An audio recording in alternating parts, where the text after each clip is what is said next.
Welcome back to Your Car Here.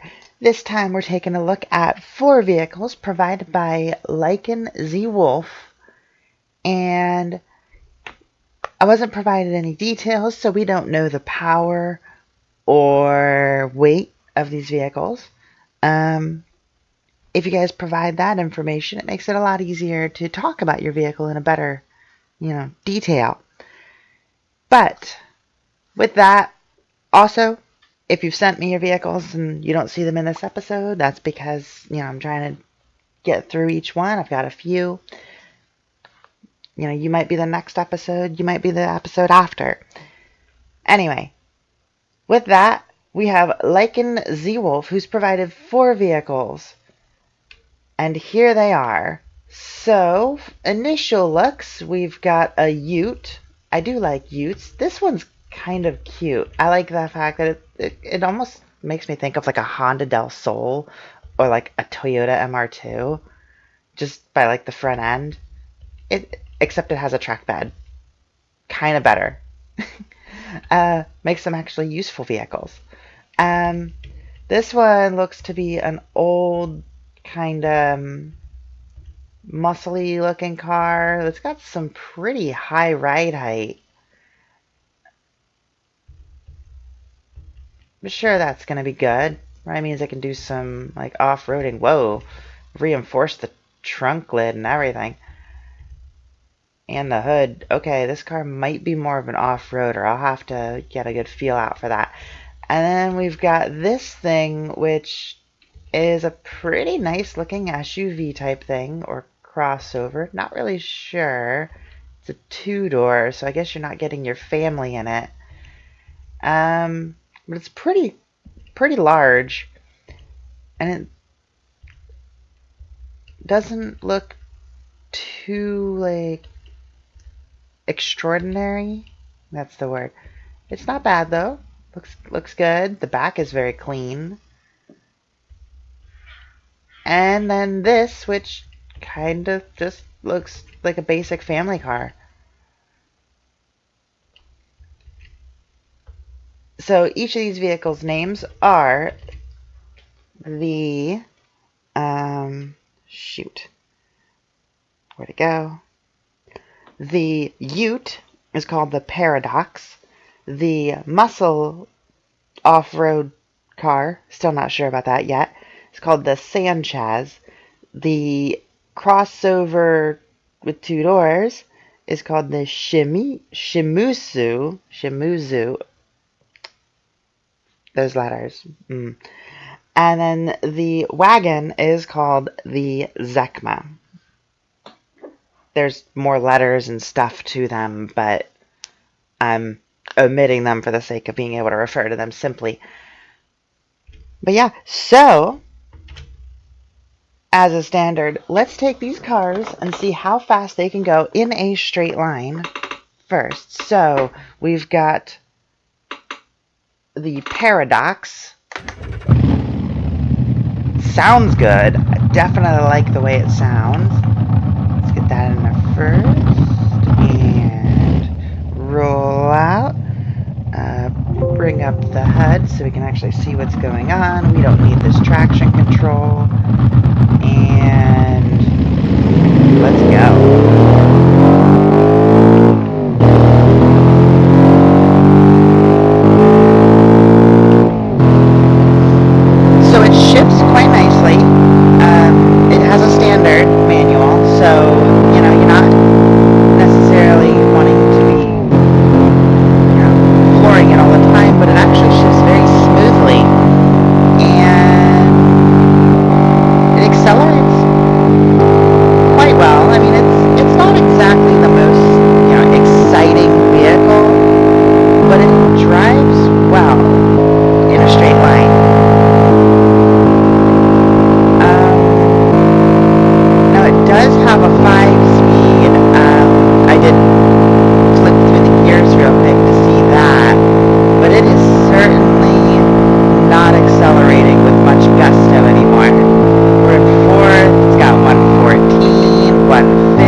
point. Fifth gear is merely for highway cruising.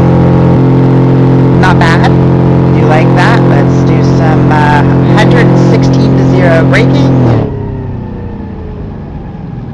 Oh, that's nice. That brakes really, really well. Okay. I like that. Let me do a little bit of a, let's see how. Okay. So it is rear wheel drive. It'll spin around on you.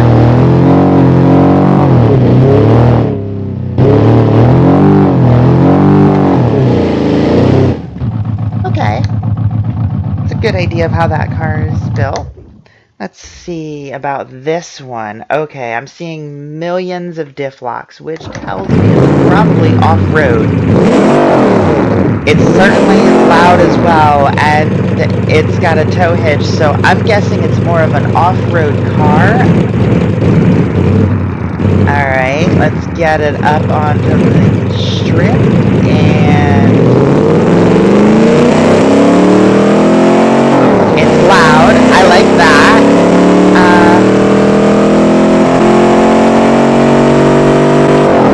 Almost getting up to the paradox speed with this. We're only in third.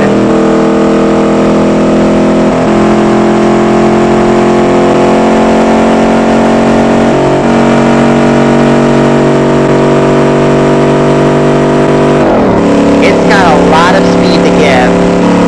Up to 137.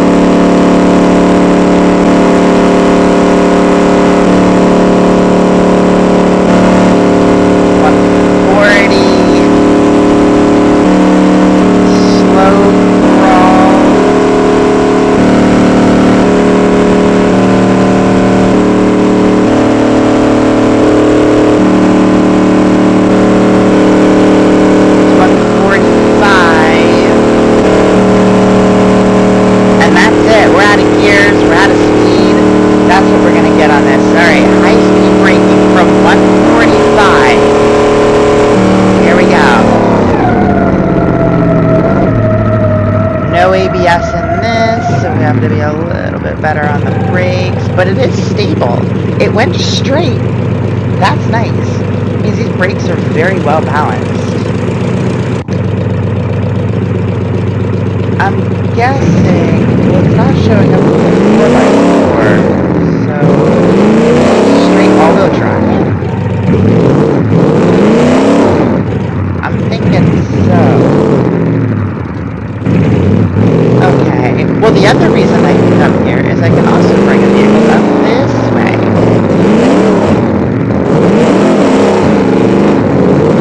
See how it does on some rough road, and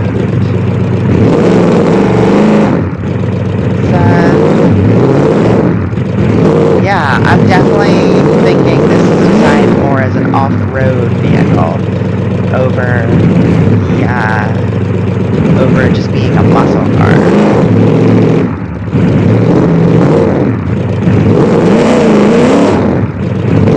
Okay. Doing good. Now, I've thrown a few vehicles at this, and this is a very hard thing to actually make it through, just because these mounds get really, really big. I'm gonna just start locking diffs and see what happens. Oh, yep. And we beached it. Oops. Alright. So, that's the Sanchez. It's good. It certainly is an off-roader. We'll see that a little bit better later. Now to the Shimizu, I think. Now you can see I mess around with the gearbox just to know what I'm getting into immediately. It is an automatic and it has traction control, so I'm going to turn that off, turn the car on. Very quiet, seems modern and refined.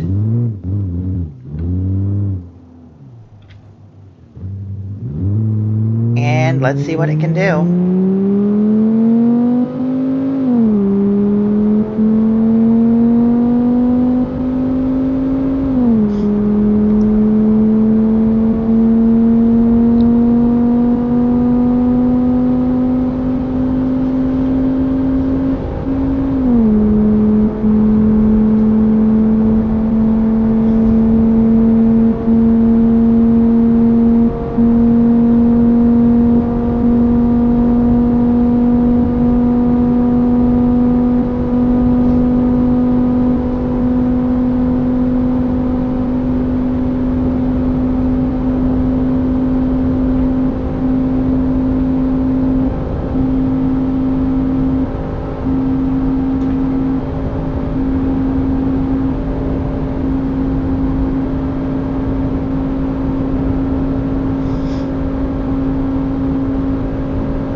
Well, and that's it. It's topped out at 133. Very good. Now let's get on the...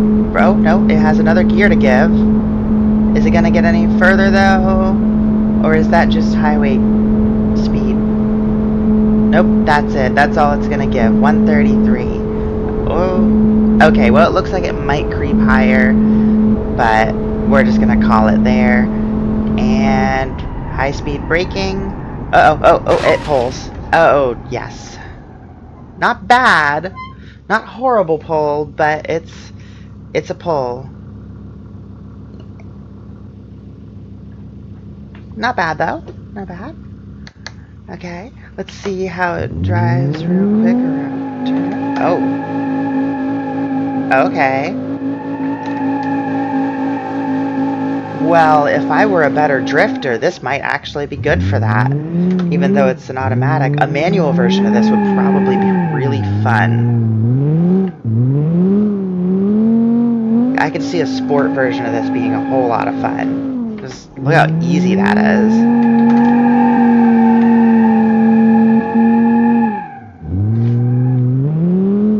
I like this a lot. It's nice and smooth.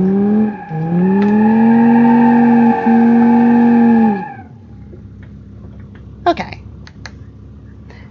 Now, we'll turn that one off. Go over to the ZECMA. So, turn it on. Again, very quiet. Like I said, it's like a family wagon. Something you'd see your whole family climbing into back in the time when this car would have been made. And here we go. Let's high speed test it.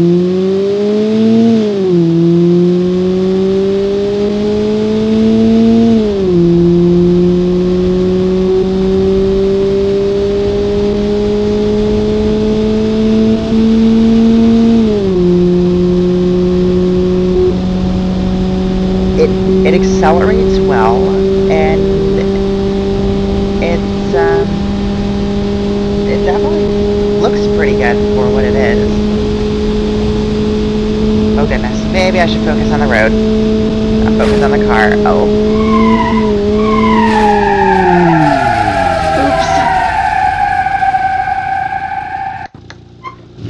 Oops. That didn't happen.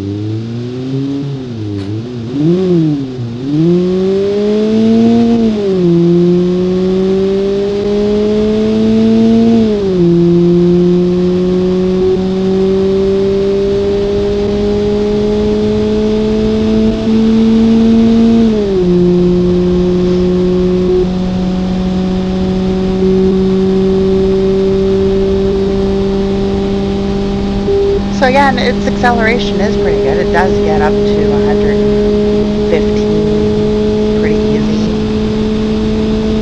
Then it just makes its climb up a little higher.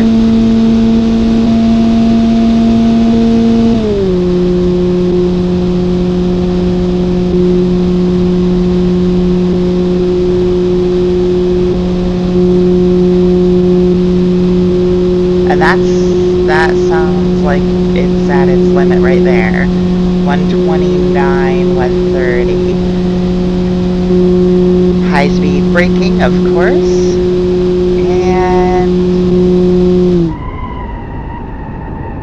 And it's straight.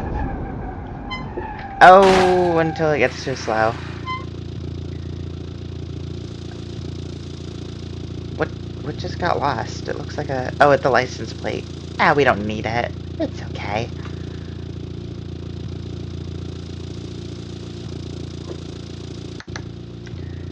Now again, let's see how the vehicle goes. Oh my goodness. This is rear-wheel drive again.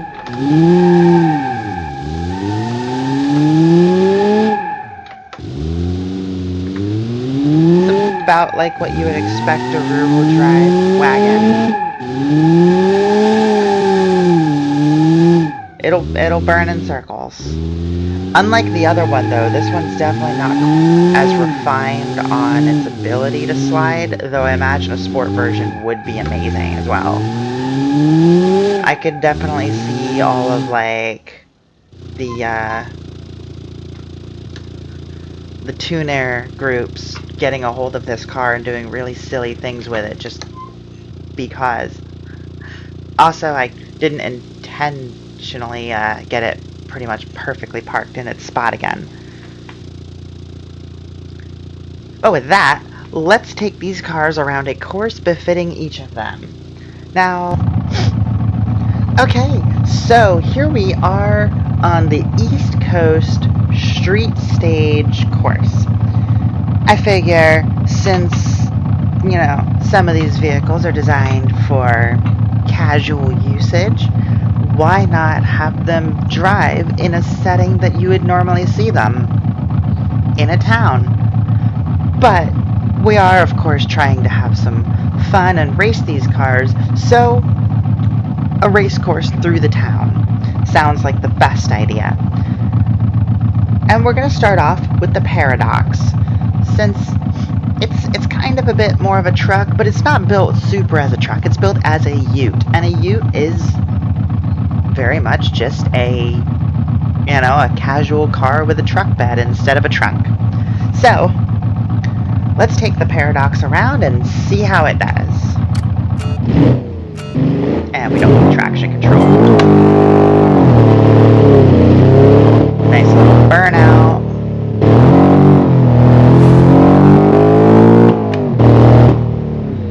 Alright, oh, a little... The brakes in this are quite good, and yes, the typical issue with a ute that you just can't do anything about is that there's no weight on the back end, which leaves it very light. And that means that it's going to go around if you don't have it at the right speed. And with it being rear-wheel drive, you want more downforce sort of pressure on the rear of the car, and a ute just can't achieve that. Not to say you can't have a fast ute, because goodness, they can be quite fast. I mean, Australia loves them. Okay, alright.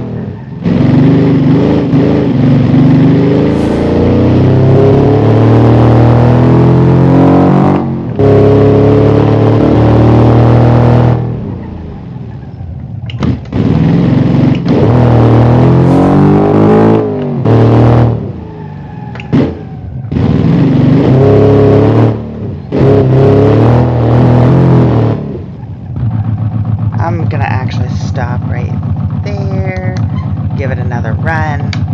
Okay.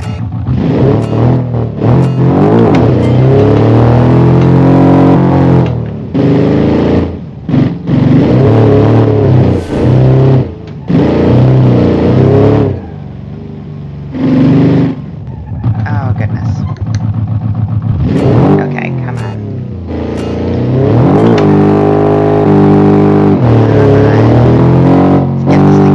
Now.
So after multiple failures of my own, yeah, the Paradox gets a 111 through that course.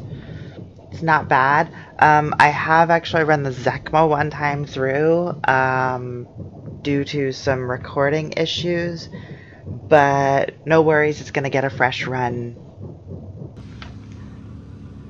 But it's not time for the ZECMA to get its rerun yet. It's time for the Shimizu to make its way through the course. So, traction control is off, and I have to hit a restart, and here we go.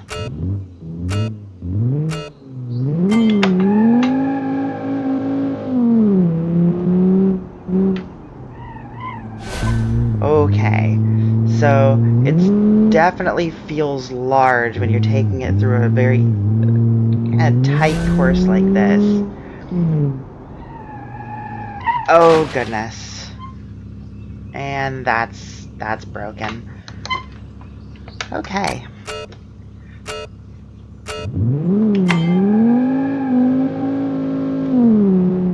Now I know I could probably do a more stable launch, but I like to burn out.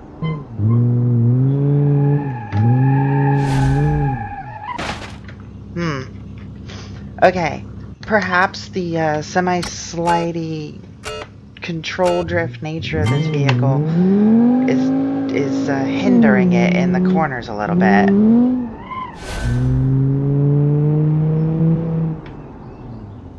I have to be a lot smoother. The brakes are good if you use them properly, but oh goodness, this vehicle is lumbering. Like I said, you have to make a decision when you come up to that pole, go in or go wide, and in the case of this one, since it seems to be kind of understeering a little bit, oh gosh, and then it oversteers.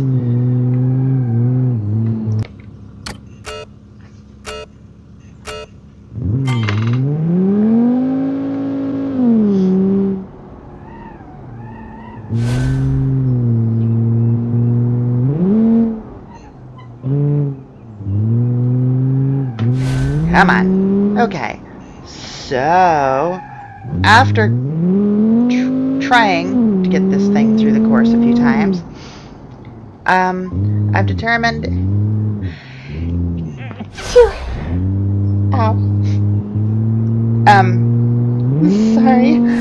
I've determined that the vehicle is good. However, in this format, with like the automatic and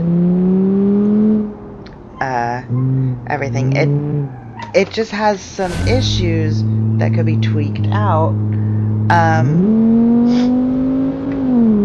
think the transmission's the biggest thing that lets it down because you have less control. And in a sport-tuned format, this car would probably be amazing. Now, it is great for what it does, and you can see I'm sliding it all over the place. It's a fun little car. Oh, I just hit my microphone. Whoops. It is a fun vehicle. The Shimizu is very well tuned, and it drives exactly as you would want for a car that's meant for just, you know, a daily driving SUV. You can throw your stuff in the back and go. But it's let down by the fact that it's you know, it kind of just can't turn as well as you'd like. But it does get a 114, so that's good.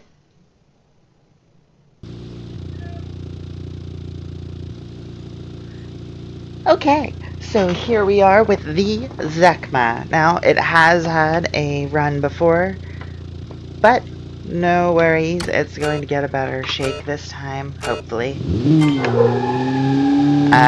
If you can hear the angry doggo in the back, don't worry about that. She hates everyone that exists.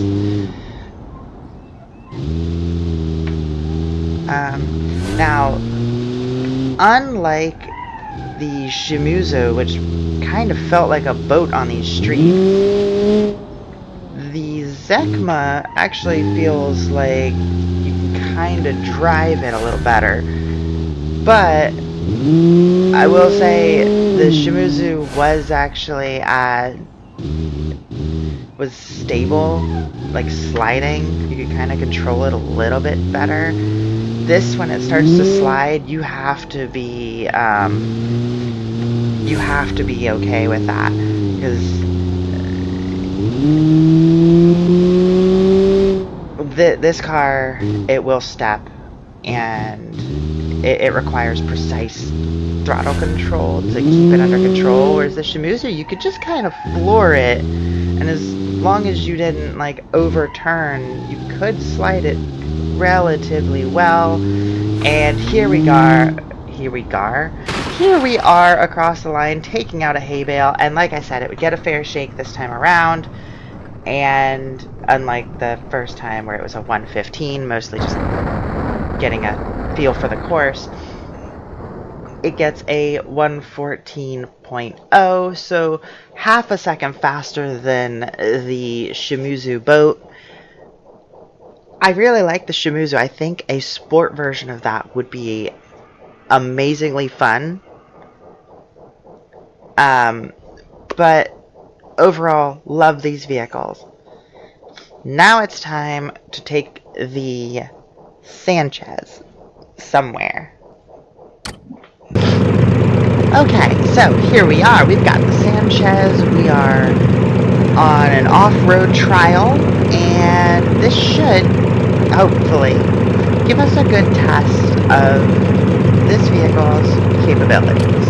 So let's get it going.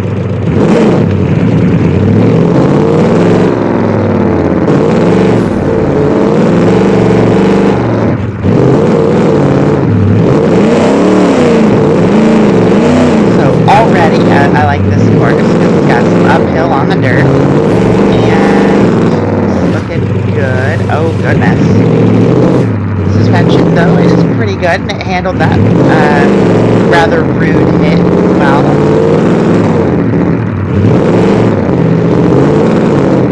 Okay, this is a far bumpier road than I expected.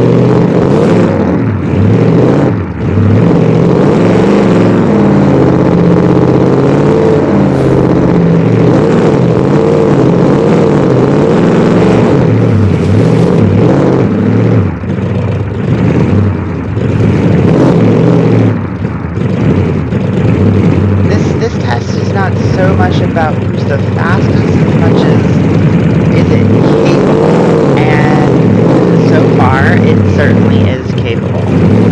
I mean, I'm also trying to be quick, but I don't want to break the vehicle, so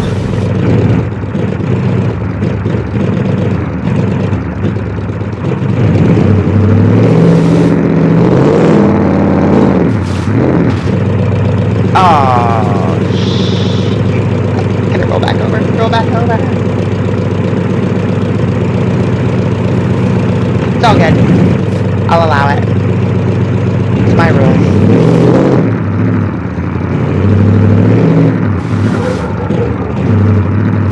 Ooh, though I think I broke something anyway, so I think it's gonna be a restart.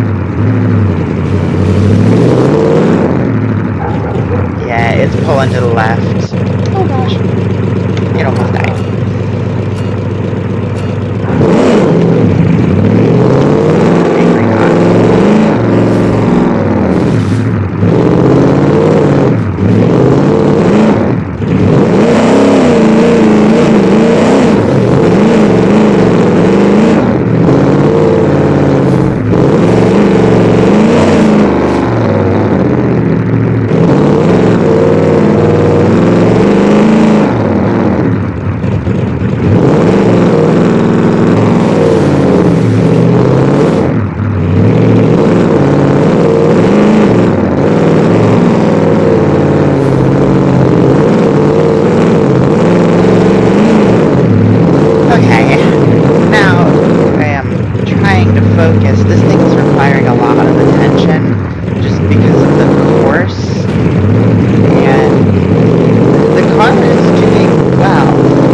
force being thrown at it.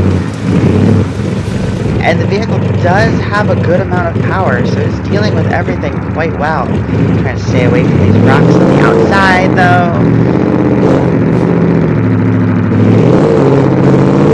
Overall, this trail's not super challenging, but you want to be careful because that kind of thing could just rip off your wheels.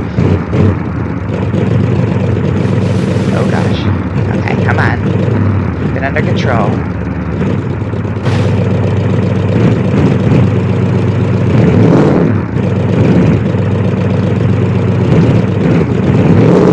There we go. Every once in a while, I think the vehicle's about to try and get stuck, but it's just that I came up to a bump with a little too much speed. This is a really nice course, actually. Like, looks-wise. Oh, don't roll. No, don't roll it. Come on. Come on. Give me the door. There we go. I don't know what that was.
Well, that could have been...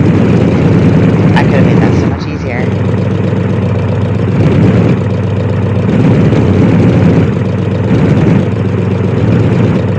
Now we're on to these rocks, and it's not so bad over the rocks.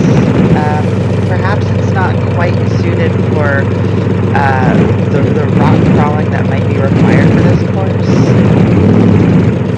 But it's not doing badly, so it's not doing badly because of its own fault. It's doing badly because I don't off-road.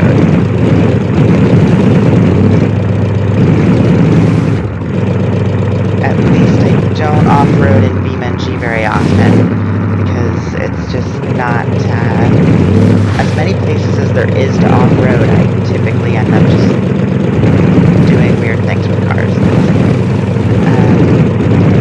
Mostly around racetracks.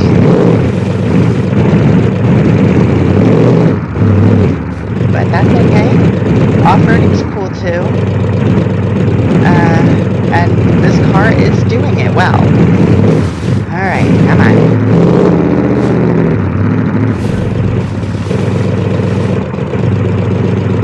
Now, I'm sure, since this is the first vehicle to have, done this course with me behind the wheel, I'm sure later vehicles are going to have better times, and I will most likely come back to this one at a later date to give it a better shake.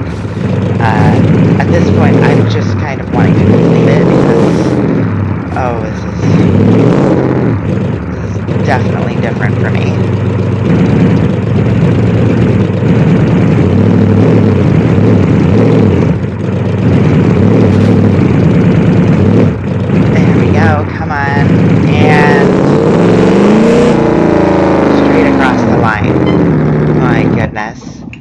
I'm sure plenty of you could tell me how I suck at off-roading and tell me how I could improve, and feel free to do so down below. The first time on this course is 5:43. Oh my goodness, this course is a lot longer than I thought. But unfortunately, off-road courses, they have to be long. So that's just what it's going to be. So with that, hope you guys enjoyed. Oh my gosh, what did I just do?